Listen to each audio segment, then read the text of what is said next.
noche acabará y el día traerá nuestro Mesías. Y si el día fuera hoy, te encontrará la iglesia adorando. La iglesia adorando. La iglesia celebrando. Bueno, hay algunos anuncios importantes. Muchas gracias. Importante. Ya este primer miércoles de agosto y los próximos miércoles de agosto no tendremos reunión, No habrá reuniones los miércoles, ¿vale? Este mes de agosto. Algunos se han quedado con ganas de decir ¡Aleluya! Algunos en la cara que iba a decir ¡Gloria a Dios! No, gloria a Dios no, hermano. Pero bueno, como sé que muchos salís de vacaciones, tenéis situaciones, pues bueno, el año pasado lo hicimos también así. Y los miércoles de este mes de agosto, que serán 4 miércoles, también nos viene muy bien para los que estamos trabajando el tema del campamento, porque hay muchas cosas que hacer, muchos preparativos que llevar a cabo, muchas compras que hacer, muchas gestiones que tramitar, así que también nos viene bien. Pero recordar, hermanos, los miércoles de agosto no tendremos reunión. Este miércoles pasado yo creo que algunos ya se pensaba que no había reunión, ¿verdad? Estuvimos poquito, así que bueno. No sé si se me escapa algún anuncio más, algo más que anunciar. Sí, lo comentaste lo que pasado. Bueno, por si alguien no vino la semana pasada y esta semana se ha venido.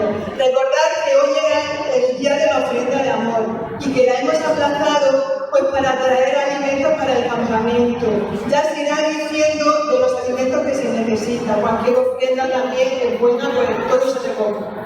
Tanto económico como de la lista de los alimentos que se pongan. Venga, bendiciones. Amén. Bueno, creo que no se me olvida nada.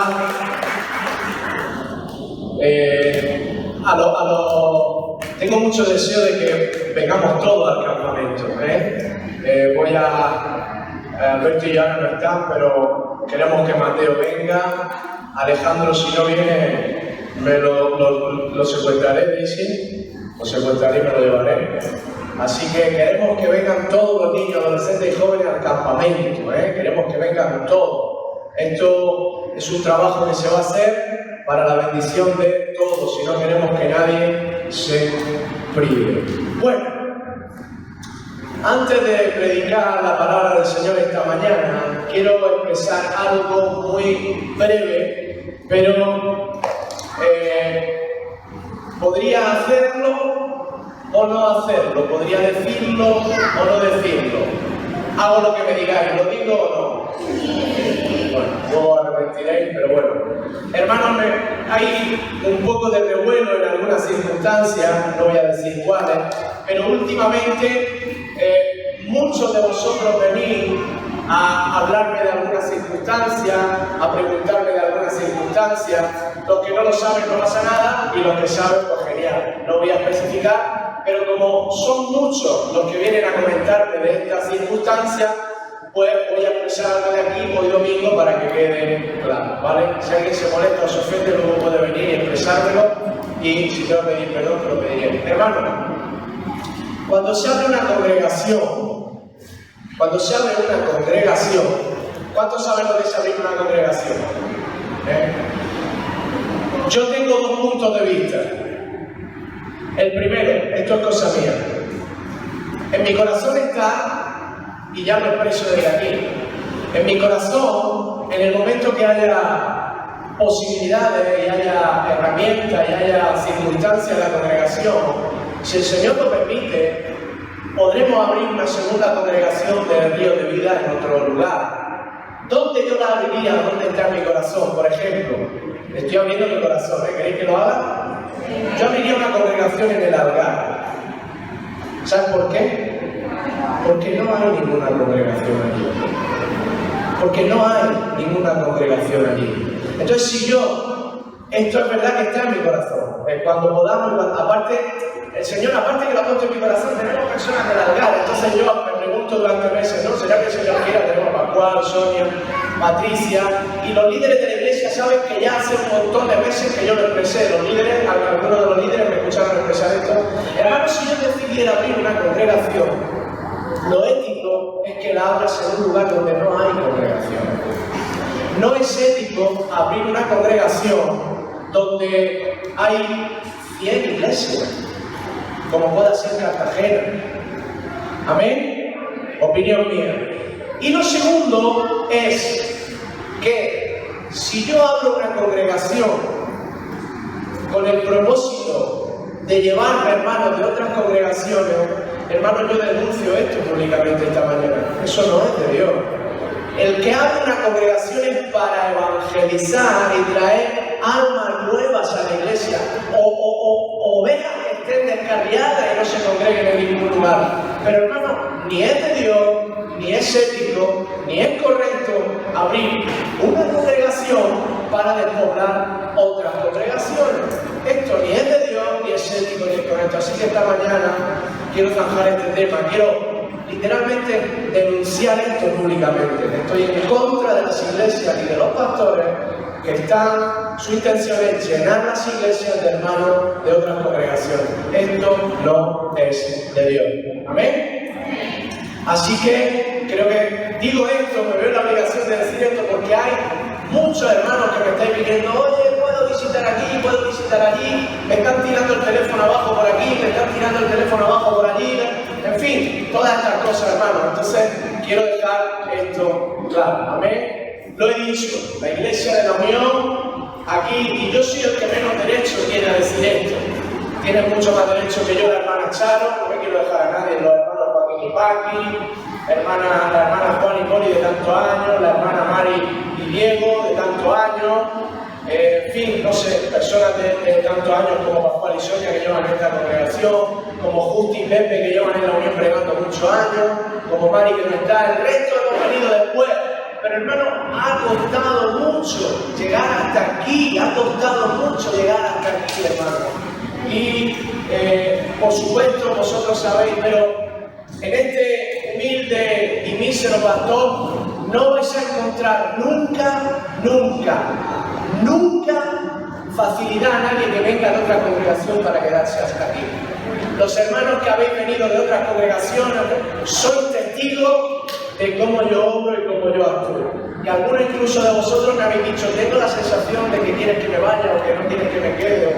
Porque hermanos, tenemos que tener una ética correcta. Amén. Así que yo lo siento mucho decir esto, pero es que en la última semana me encuentro que esto es a diario. Con todos los que hablo me hacen comentarios de este tipo. Así que, ¿cómo se le ha quedado el cuerpo?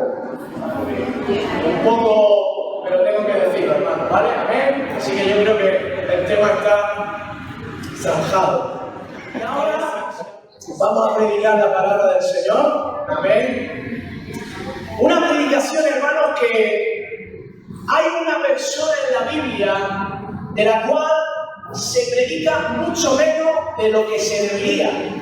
Lo digo por mí mismo. Leyendo esta semana la historia de esta persona, de este hombre, como podría ser mujer, pero en este caso es un hombre, hay grandes hombres y mujeres de Dios, siervos de Dios en la Biblia, grandísimo y tremendo, de muchísima bendición. Pero leyendo esta semana la historia de este siervo de Dios, creo que predicamos muchísimo menos de lo que deberíamos predicar de esta persona que dice en Juan, capítulo 1, versículo 21, hicieron unas preguntas a este hombre y le dijeron, ¿qué pues eres tú? ¿Eres Elías? ¿Sabéis de quién hablo? ¿A quién le preguntaron si era Elías? Le dijeron, ¿eres tú Elías? Él dijo, no soy. Le dijeron, ¿eres tú profeta? Y él respondió, no. Le dijeron, pues ¿quién? Juan el Bautista, muy bien. Le dijeron, pues ¿quién eres para que demos respuesta a los que nos enviaron? ¿Qué dices de ti mismo? Dijo él. Y dijo Juan el Bautista, yo soy la voz de uno que clama en el desierto, enderezar el camino del Señor, como dijo el profeta Isaías. Esta mañana quiero hablar de Juan el Bautista. Vuelvo a repetir esta expresión, predicamos de él mucho menos de lo que deberíamos. Cuando es un tremendo hombre y siervo de Dios, que fue nada más y nada menos que el que preparó el camino para que el Señor Jesús viniera. ¿Por qué no se predica tanto de Juan el Bautista? Opinión mía, no es nada bíblico lo que voy a decir ahora. Creo que no se predica tanto, no predicamos tanto de Juan el Bautista, porque no interesa hablar tanto de él. Porque si tú te metes en su vida, te metes en su historia, te metes cómo vivió aquel que preparó el camino para que el Señor viniera, no nos interesa para el cristianismo que estamos llevando, que estoy llevando yo hoy en día. Juan el Bautista es conocido como el que vino a preparar el camino para la llegada del Señor. Juan era un tremendo evangelista que predicaba ¿de qué? De lo que hay que predicar, del arrepentimiento de los pecados. Juan el Bautista predicaba del arrepentimiento de los pecados. Lo apodaron el Bautista porque bautizaba en agua a quienes reconocían sus pecados, sus faltas y reconocían esa necesidad de cambiar para agradar a Dios. Por eso le llamaban el Bautista. Los cuatro evangelios, Mateo, Marcos, Lucas y Juan, narran la historia de Juan el Bautista. En Isaías 43 también, en Malaquías 3, Malaquías 4 también profetizaron de su venida. Juan vino a preparar, como he dicho, a abrir el camino del Señor y fue la voz fuerte, una voz fuerte y una voz valiente que anunció la llegada del Mesías. Él fue también quien bautizó a Jesús y lo proclamó como el Cordero de Dios que quita el pecado del mundo. ¿Sabes cuánto duró su ministerio de Juan el Bautista? Duró muy poquito. Es más, ¿sabéis cómo murió Juan el Bautista? Por el capricho de una mujer diabólica. Fue decapitado. ¿Cuántos querían morir, les gustaría morir siendo decapitado? Por no rechazar los principios de Dios, por hablar la verdad. Y fue decapitado, hermano. ¿Saben con cuántos años murió Juan el Bautista? ¿Alguien lo sabe? Es normal que ninguno lo sepamos, ¿no? Pero si alguien lo sabe, lo puede decir. Más o menos muy bien como Jesús. Lo que podemos decir es que no ha llegado a los 35 años, ¿no? No ha llegado a los 35 años, ¿no? Entre los 30 y los 35 años murió Juan el Bautista. Yo ya me he pasado 7, 8 años de la edad de Juan el Bautista. Yo ya estoy vivo. Hermano, por hablar la verdad, fue decapitado y fue muerto. Yo pregunto esta mañana, ¿cuántas personas, cuántos cristianos hay aquí esta mañana que están dispuestos por la verdad, por no negociar con la verdad de Cristo, con el Evangelio, con hablar verdad, con hablar lo que es pecado, pecado, lo que no es pecado, no es pecado? ¿Cuántos están dispuestos a terminar su vida con menos de 35 años? O decapitado, hermano, prácticamente ninguno de nosotros. Y en esta mañana, Juan el Bautista, el que preparó el camino para la venida del Señor. Pascual el Chapista, el que está preparando el camino para la vuelta del Señor. Jordan, ¿cómo se dice lo del hierro? El ferretero, ¿no? El herrero. Jordan el herrero, preparando el camino de vuelta del Señor. Y así cada uno de nosotros. ¿Cuántos están preparando el camino para no para la venida, sino para la segunda venida, para la vuelta del Señor? ¿Cuántos están preparando ese camino? Pues dejamos la predicación. Sí, hermanos, tenemos que preparar, nosotros somos los que estamos preparando el camino para la segunda venida del Señor. Y yo esta mañana lo único que quiero hacer muy sencillamente, sin ninguna complicación, algo muy sencillo, es ver algunas de las características según la Biblia de una persona que vivía para preparar la venida, el camino para la venida del Señor Jesús. Son características que tenemos que tener tú y yo, que somos cristianos, que estamos preparando el camino para la vuelta del Señor. Son características que tú y yo tenemos que tener. Por ejemplo, una característica de alguien que prepara el camino del Señor es que es humilde. Juan declaró en varias ocasiones que Jesús era superior a él. La gloria siempre para Dios. Cielo y tierra pasarán, su palabra, su gloria no pasarán, su verdad. Bien, David, Joaquín, todos pasaremos, pero la obra de Dios sigue adelante. Lo que sí tenemos que pelear es por dejar un buen legado. Mira Marcos 1:7. Dice que Juan predicaba diciendo: viene tras mí el que es más poderoso que yo, a quien no soy digno de desatar encorvado la correa de su zapato. Nosotros no somos los que desatamos ni declaramos y el Señor Jesús va detrás de usted nuestro. No, Él tiene el poder. Nosotros hacemos lo que Él nos dice según su soberana voluntad. En Juan capítulo 1, versículos 19 al 23, dice: este es el testimonio de Juan, cuando los judíos enviaron de Jerusalén sacerdotes y levitas para que le preguntasen: ¿tú quién eres? Confesó y no negó, sino confesó: yo no soy el Cristo. Y le preguntaron: ¿qué pues? Lo que hemos leído antes en otro evangelio, ¿eres tú Elías? Dijo: no. ¿Eres tu profeta? Respondió: no. Y le dijeron: pues ¿quién eres? Para que podamos dar respuesta a los que nos han enviado. ¿Qué dices de ti mismo? Dijo: yo soy la voz de uno que clama en el desierto. ¿Cómo nosotros estamos autorizados a ser la voz de Él? ¿Cuál es la única autorización que tenemos para ser la voz de Él? ¿Cómo? La palabra. No tengo ningún derecho a decir que soy la voz de Dios si no predico su palabra. Si me invento algo, no soy la voz de Dios, soy un falso profeta, un mentiroso, un hipócrita. Solo puedo declarar desde un púlpito, desde cualquier lugar, que soy la voz de Dios si me limito a expresar su palabra y a hablar su palabra. Por eso Él dijo: yo soy la voz de uno que clama en el desierto, enderezad el camino del Señor, como dijo el profeta Isaías. Otra característica, hermanos, son características que tienes que tener tú y tengo que tener yo, si estamos preparando el camino para que el Señor vuelva.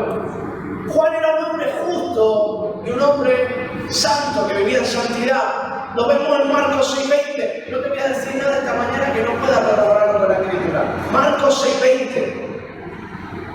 Dice: porque Herodes temía a Juan,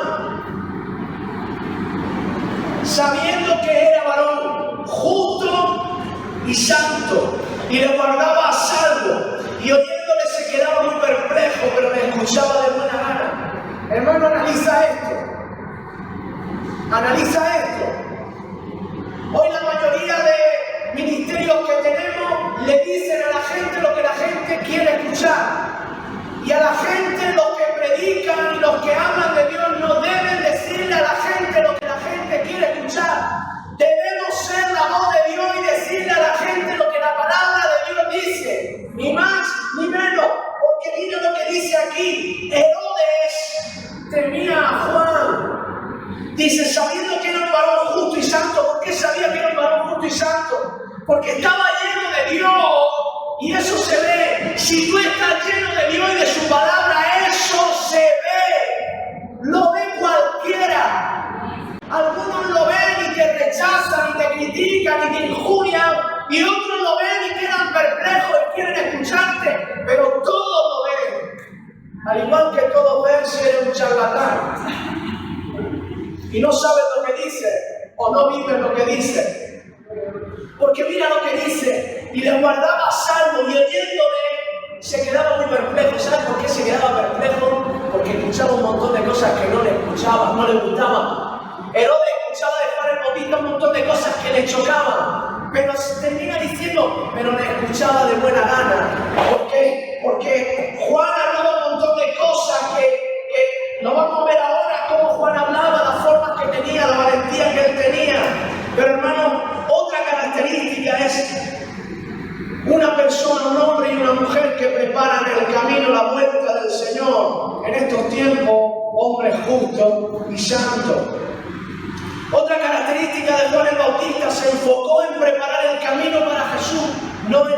milagros? Lo siento. ¿A cuántos les gustan los milagros? Una persona que se centra en preparar el camino de la vuelta del Señor no se enfoca en los milagros, hermano. El propósito no son los milagros, se enfocó en preparar el camino. Mira lo que dice. Este es un mal fundamento que hemos puesto durante tantos años en las iglesias. Este es un mal fundamento.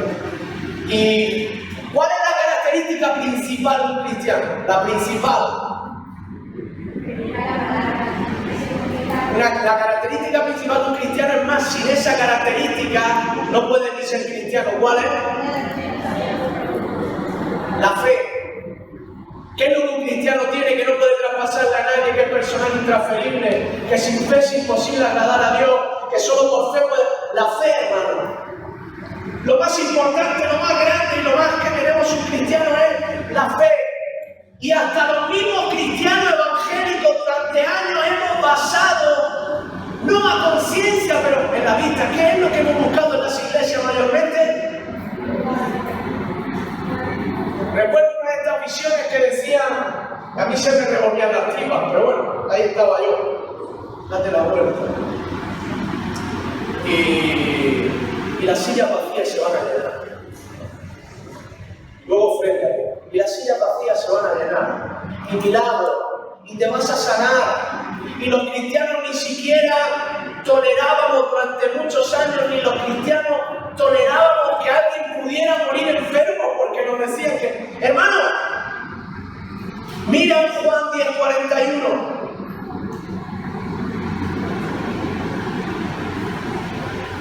¿Es verdad esto que pone aquí? Pon en tu Biblia lo mismo que en la mía, Juan 10:41.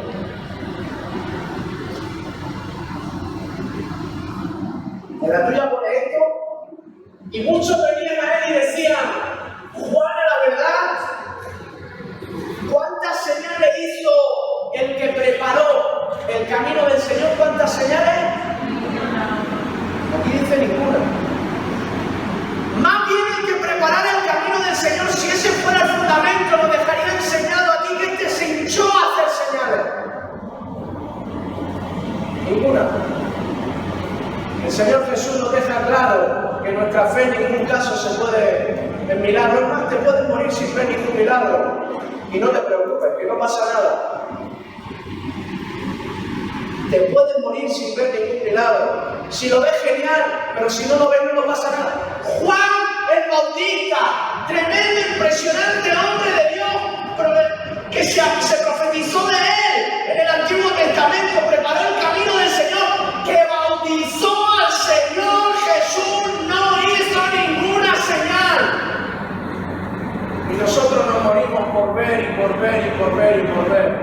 La mayoría de los cristianos se morirán sin ver un milagro, porque nuestra fe está fundamentada en Cristo. Si hace un milagro, gloria a Dios, y si no lo hace, gloria a Dios. Pero una persona que prepara el camino del Señor se enfoca en preparar ese camino para el Señor Jesús, para que la gente le pueda conocer, no en hacer milagros. Algo que me llama la atención, la manera de vida de Juan el Bautista lo relata aquí en un texto en Mateo capítulo 3 versículo 4. Dice que Juan estaba vestido de pelo de camello. Dice que tenía un cinto de cuero alrededor de sus lomos y que su comida era langosta y miel silvestre. No era una persona opulenta, no era una persona que le gustaba aparentar, no era una persona que vivía con comodidad. Lo que nos dice aquí es que iba vestido con pelo de camello, que tenía un cinto de cuero alrededor de su lomo y que comía langosta. ¿Cuántos han comido un saltamonte? No fue en aquella época, era un manjar, no lo sé. Pero que comían langosta y dice miel silvestre. Hermano, una persona que prepara el camino del Señor no es una persona de opulencia, característica no es una persona que, hermanos, personas sencillas, personas humildes. Hoy en día, la mayoría de los cristianos a lo que quieren ir es conseguir cosas, es alcanzar cosas en esta tierra. Y gloria a Dios por lo que Dios te dé y te permita. Vosotros sabéis que este humilde servidor siempre lo dice: lo que Dios te permita tener, recíbelo y disfrútalo. Si Dios te permite tener cosas, disfrútala y recíbela, hermano. Pero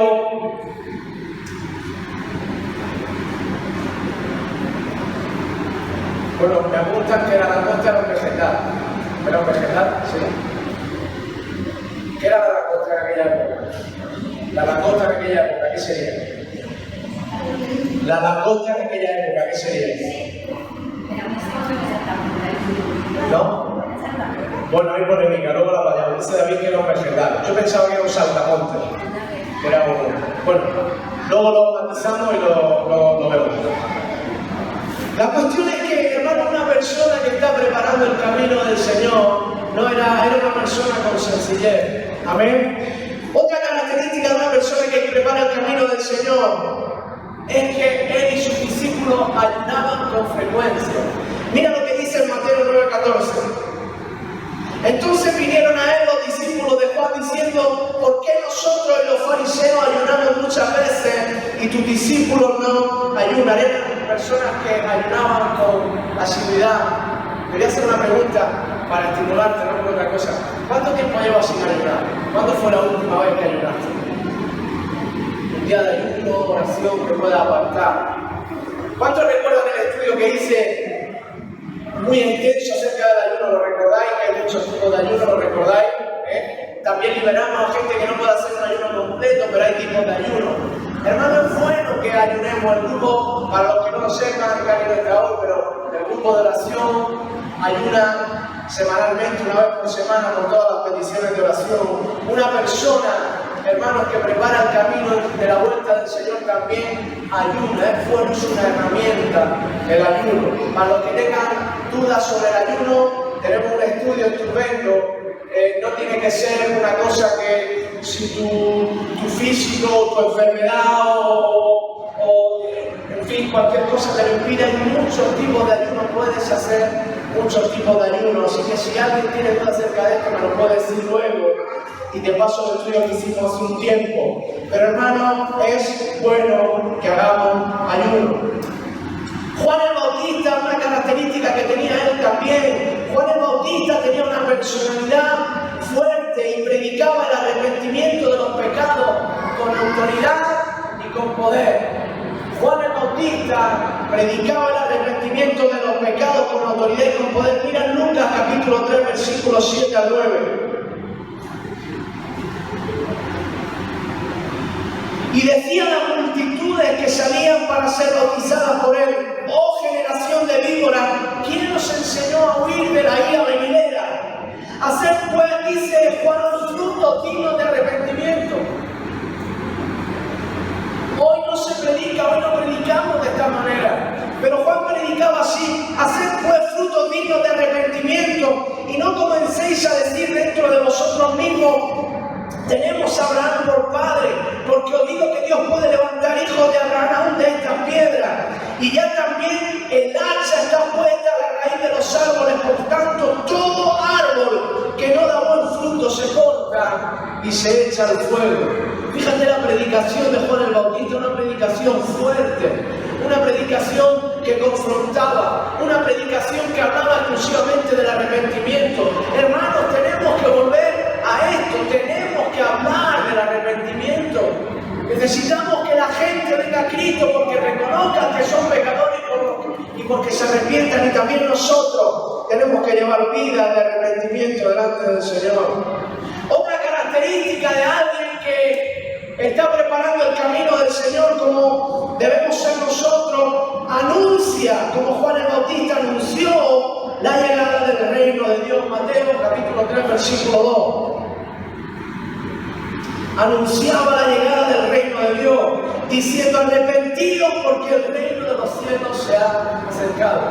Esto nos vuelve a hablar de la predicación de Juan el Bautista, una persona que prepara el camino del Señor. Arrepentidos, el día está cerca. Esta tiene que ser principalmente tu predicación y la mía. Arrepiéntete, el día está cerca. Arrepiéntete, el día está cerca. También Juan confesó públicamente que él no era el Cristo ni era Elías, como hemos visto. Le dio toda la gloria a Dios, una persona que prepara el camino, le da toda la gloria a Dios. Los ministerios, los siervos, los cristianos tenemos que quitarnos del foco y toda la gloria tiene que estar puesta en Dios. Tenemos que llevar a las iglesias, enfocarlas a Cristo, hermano. No enfocar las iglesias hacia los pastores, a los cristianos hacia los pastores ni hacia los líderes. Tenemos que enfocar a las iglesias que Dios ponga para que podamos ministrarlas. Tenemos que enfocarlas a Dios. Los hombres pasamos, los hombres pecamos, los hombres caemos, pero una iglesia fortalecida mirando a Cristo, puesta los ojos en Jesús. Puede pasar el pastor, puede pasar el líder de alabanza, puede pasar quien pase. La iglesia sigue en pie viva y adelante, hermano. Toda la gloria y todo el enfoque tenemos que llevarlo a Jesucristo. Estemos quien estemos o faltemos quien faltemos en cualquier momento. Toda la gloria es de Cristo. Él no se llevó, Juan no se llevó ninguna gloria. Si tú hubieras bautizado a Jesús, ¿cómo irías por la vida?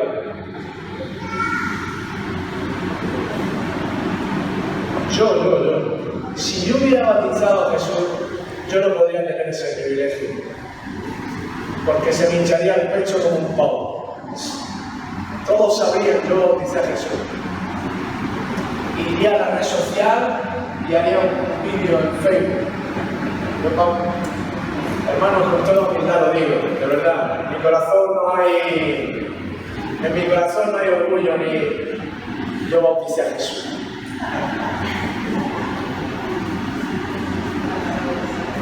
Hermano, no hay ningún orgullo en mí, pero ¿qué vería Jesús en mí para que yo lo bautizara a él?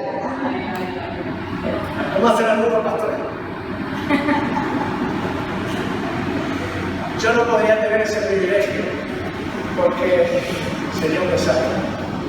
Hermanos, tenemos que ser de tal manera que siempre el foco podamos tener la capacidad que podamos tener y podamos hacer lo que podamos hacer de bueno para Dios, siempre el foco es para Él. Siempre el foco es para Dios, como hizo Juan el Bautista que preparó el camino. Su predicación, la predicación de Juan el Bautista, vamos a terminar enseguida. Su predicación atrajo a muchas multitudes al río Jordán, donde Él los bautizaba con un bautismo de arrepentimiento. Bautismo de arrepentimiento, hermano. Bautismo de arrepentimiento. Para no leerlo, pero para los que apuntáis y queda grabado, esto está en Mateo capítulo 3, versículos del 3 al 6. Atraía multitudes al Jordán y las bautizaba con un bautismo de arrepentimiento. Hermano, Juan el Bautista, preparando el camino del Señor, como debemos ser cada uno de nosotros, fue valiente, atrevido y frontal en su predicación. Juan el Bautista no se andaba con poder. Hoy en día, para predicarle a las iglesias, por eso la mayoría de mensajes que escuchamos son tan ambiguos, muchas de las canciones cristianas que escuchamos son tan ambiguas, y yo a veces le pregunto a mi mujer, ¿este le está cantando a Dios o a la novia? Es que no lo sé, porque vale para las dos, vale para, si es para Dios, vale para Dios, y si es para la novia, vale para la novia. ¿Para quién le canta a vamos a ver, la predicación de ha dejado claro que la homosexualidad es pecado o que no es pecado. En la predicación, ¿qué ha dicho? ¿Que el divorcio le agrada a Dios y ahora es más permisivo o que no? Hermano, la predicación de Juan el Bautista era valiente, atrevida y confrontaba con su predicación. Juan no se andaba con rodeo. Mira Marcos capítulo 1, versículo 5.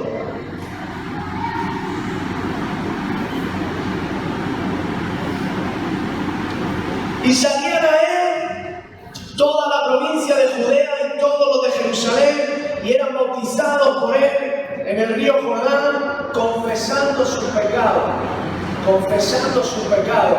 De la predicación que Juan hacía, confesaban sus pecados. Mateo 3:7.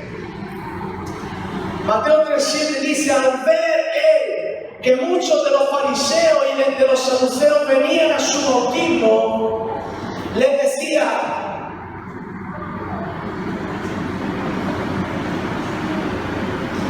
¿qué les decía? Si esto no está escrito aquí, si no está escrito en la Biblia, y se me ocurre decir hoy a los fariseos, a mí, de motu propio, generación de víboras, salgo mañana en los telediarios. Mira la predicación de Juan el Bautista que preparaba el camino del Señor. Les decía a los fariseos que venían a su bautismo.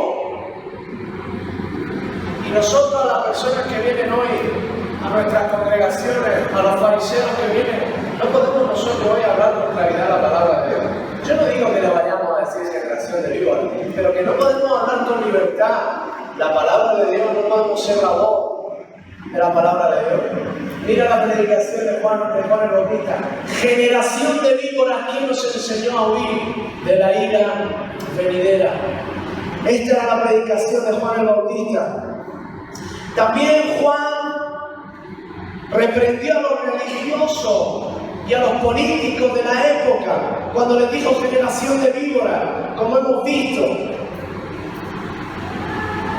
Y les termina diciendo en el versículo 8, si puedes ponerlo. Ven al Señor, que no pasa nada, ven como tú eres, que el Señor te acepta, que el Señor da, que el Señor no. El Señor no acepta el pecado. No puedes venir al Señor, no podemos decirle a la gente, ven al Señor como tú eres. Para venir al Señor tienes que arrepentirte. ¿Entiendes el mensaje que estamos dando hoy en día? El Señor te acepta como tú eres. No es verdad. El Señor te ama, pero para venir a Él, que Él te acepte, te tienes que arrepentir. Tienes que reconocer que eres pecador y te tienes que arrepentir. Y el Señor te va a ayudar a cambiar, y claro que, pero el Señor no te acepta con tu pecado. A su Hijo lo abandonó, desató. Hermanos, no le podemos decir a la gente que el Señor lo acepta con sus pecados, porque el Padre desató toda la ira de Jesucristo, toda la ira sobre su Hijo Jesucristo, cuando Él cargó con esos pecados. Así que cuando estamos haciendo ese tipo de predicación, estamos menospreciando el sacrificio de Cristo, porque Él murió para que tú dejes los pecados y te arrepientas de ellos y puedas entrar al reino de Dios, al reino de los cielos. Y toda la ira se descargó sobre Jesucristo. Así que no podemos decirle a los pecadores que Dios los acepta con su pecado, porque a su Hijo lo rechazó con ese mismo pecado. Dios te ama y te acepta y quiere que venga, pero para venir aquí se tiene que arrepentir. No puedes venir con tu pecado. Dios no te acepta con el pecado. No aceptó a su Hijo, a mí tampoco. No es verdad. Tenemos que predicar la verdad. Por eso me dijo en el versículo 8, que estaba ahí hace un momento y va a volver. Haced pues frutos dignos de arrepentimiento. ¿Quién se atreve a decir que alguien es salvo o no es salvo? Ni nadie se debe atrever, ni nadie se debe atrever, ni nadie debe osar a esto. Pero la Biblia dice, por sus frutos los conoceréis. La Biblia dice que hay frutos dignos de arrepentimiento que se ven. Hermanos, por nuestros frutos se nos conoce. Y lo último, un siervo o sierva de Dios que prepara y que allana el camino del Señor sufre martirio. Sufre martirio. ¿De quién? De tu familia. Tu familia no acepta que tú creas en Dios, no acepta que seas cristiano. Dice que eres un radical, dice que no acepta, hermano. Pero te voy a decir una cosa. Lejos de amilanarte, de hacerte pequeño, de desanimarte. Tienes que fortalecerte más en medio de esos momentos porque tú estás en posesión de la verdad. No puedes olvidar nunca que tú y yo somos los poseedores de la verdad absoluta. Si tenemos a Cristo en nuestros corazones y tenemos su palabra, no te amilanes, ni te desanimes, ni te venga abajo porque te rechacen, porque tú tienes el poder, tú tienes la verdad.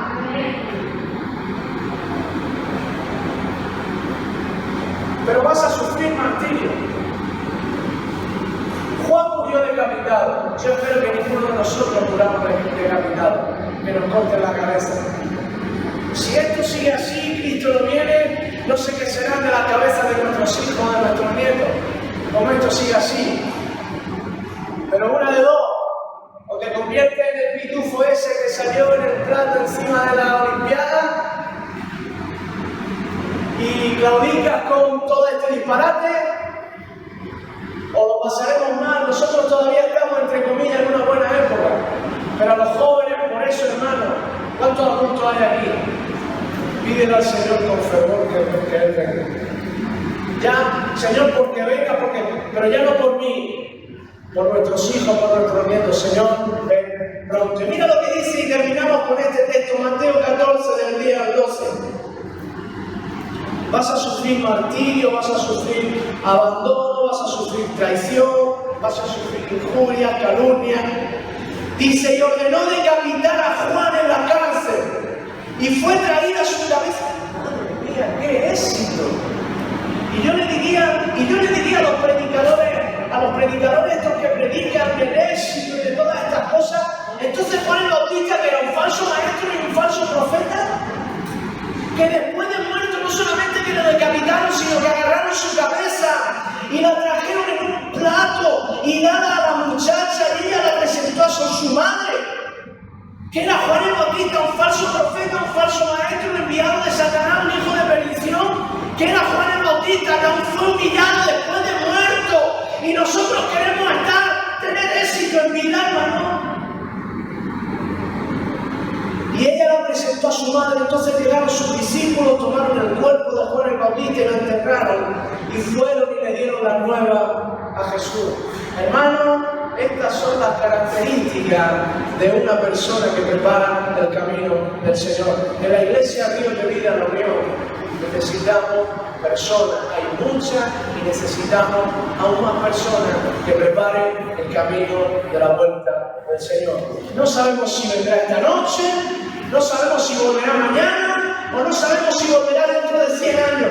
Lo que sí sabemos es que es tu momento y el mío, que eres tú y yo los que estamos hoy en la brecha, y somos tú y yo los que tenemos que dejar un legado y ser la voz del que clama en el desierto y preparar el camino del Señor. En el tiempo futuro no sé quién lo hará. Hoy somos tú, soy yo los que tenemos que preparar el camino del Señor. Así que te pido y te suplico en esta mañana, en el nombre de Jesús, que pongas tu mano en el arado y no mires atrás. Y te voy a decir algo, la iglesia te necesita. Estamos pasando por tiempos difíciles, no en esta iglesia, me refiero en general. Tiempos difíciles en cuanto a fidelidad, tiempos difíciles en cuanto al compromiso, hermano y hermana. La iglesia te necesita, la iglesia te necesita hasta el final. Mira tu mano, mira tu mano. Llevas un testigo en la mano. Ah, yo no lo llevo, me lo guardo en el bolsillo. ¡Chacho, sácalo del bolsillo! Y llévalo en la mano. Llevas el testigo en tu mano. Llevas el testigo en tu mano. Perdón, David, me salió. Llevas el testigo en tu mano. Lo llevas en tu mano. Sigue corriendo, no te pares. ¿Quién te desvió del camino? Sigue corriendo, no te pares. Tú llevas el testigo en la mano. Mañana lo llevará otro, pero hoy lo llevas tú y lo llevo yo. ¿Amén? Te amo. Que tengas una excelente semana y el Señor te bendiga. Por mucho más humilde, 30.000 aquí con nosotros,